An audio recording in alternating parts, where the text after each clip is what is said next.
Dáta uvádzajú, že viac ako 60% pacientov so psoriázou zažíva zvýšenú mieru stresu alebo aj úzkosť práve v dôsledku tohto ochorenia. Stres ako taký nie je vyslovene negatívny. Niekedy ten akutný stres nás motivuje k lepším výkonom, drží nás v strehu alebo zlepšuje kognitívne schopnosti, ale problém je hlavne ten chronický, dlhotrvajúci, intenzívny stres.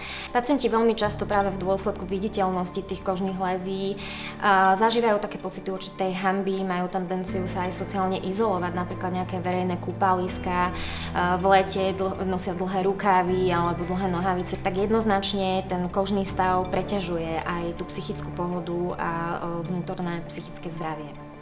A preto je dôležité zamýšľať sa aj nad takým slovom, ako je rovnováha, balans.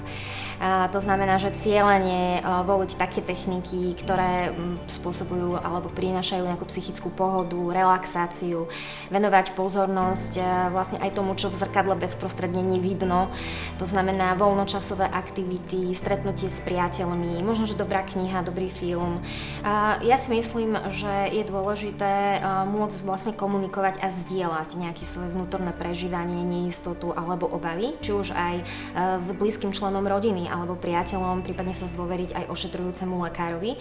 Nie každý hneď vyžaduje si nejakú psychiatrickú alebo medikamentóznu liečbu, ale jednoducho venovať pozornosť tomu, že sa so mnou niečo deje a mať odvahu o tom hovoriť a sa zdôveriť. Aktuálny stav našej pokožky nás nedefinuje ako ľudí ani našu hodnotu, ale naozaj je fascinujúce sledovať v ére modernej dermatológie, ako cielená, targetovaná liečba, biologická liečba psoriázy presahuje horizonty kože.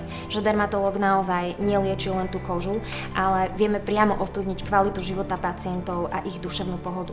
Chcela by som povzbudiť našich pacientov, aby mali dostatok informácií o svojom ochorení a aby mali dôveru svojho ošetrujúceho lekára a naozaj treba si uvedomiť, že využívanie cielenej, dostupnej terapie včas mení kvalitu života a takisto výrazne ovplyvňuje duševné zdravie a pohodu.